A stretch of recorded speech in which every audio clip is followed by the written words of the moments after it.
කොහොමද ඔයාලට? අද මම හදාගන්න යන්නේ අලකොල ව්‍යංජන. මේ තියෙන්නේ වෙල් අලකොල. අපි බලමු මේ අලකොල ව්‍යංජනය හදාගන්න අවශ්‍ය වන අනිත් දේවල් මොනවද කියලා. බීලුණු, අමු මිරිස්, සුදු ලූණු,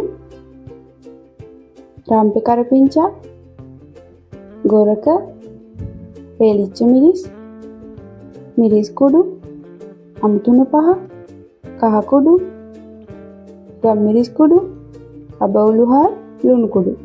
මේ ටික තමයි අපිට මේ අලකොල ව්‍යංජනය හදාගන්න අවශ්‍ය වන දේවල්. එහෙනම් අපි බලමු මේ අලකොල ව්‍යංජනය හදාගන්නේ කොහොමද කියලා.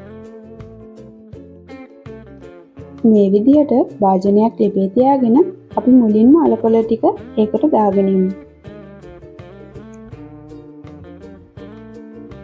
මේ විදිහට දාගෙන ඒකට අපි කපාගත් බීලුණු,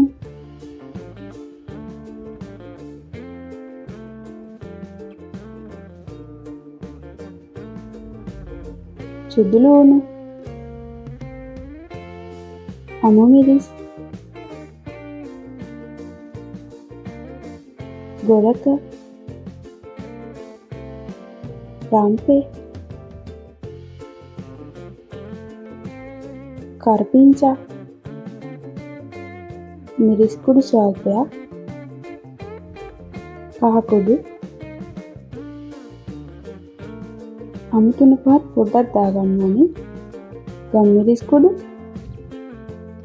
ලුණු කුඩු. දැන් මේ විදිහට අවශ්‍ය පදමට වතුර ටිකක් දාගන්න.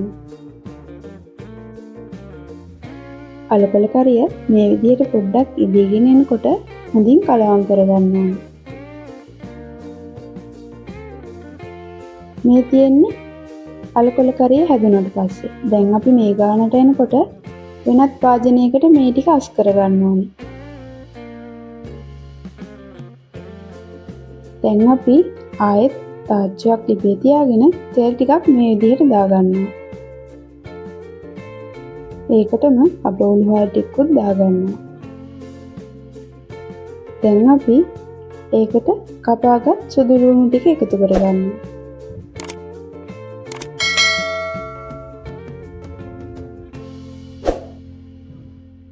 සුදු ලූණු ටිකක් බැදීගෙන එනකොට හොඳින් කලවම් කරගෙන ඒකට අපි කරල් මිරිස් ටික එකතු කරගන්නවා.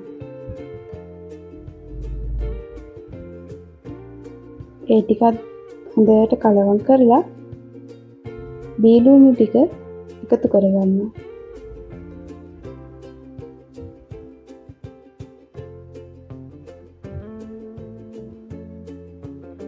දැන් අපි කරපිංචා මේ විදිහට එකතු කරලා ආයෙමත් කලවම් කරගන්න. අඩු ගින්දරේ තමයි මේ ටික කරගන්න ඕනේ.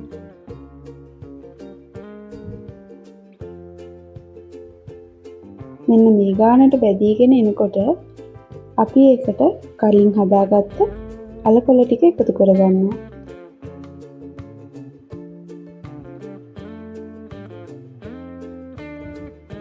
ඒකලා අපි හොඳට කලවම් කරගන්න ඕනේ. මේ තියෙන්නේ අපි හදාගත්ත අලකොල කරිය.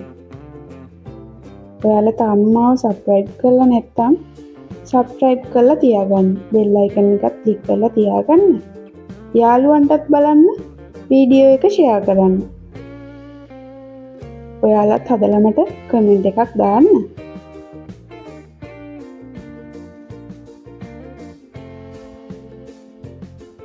එහෙනම් අදට මම ගිහිල්ලා එන්න.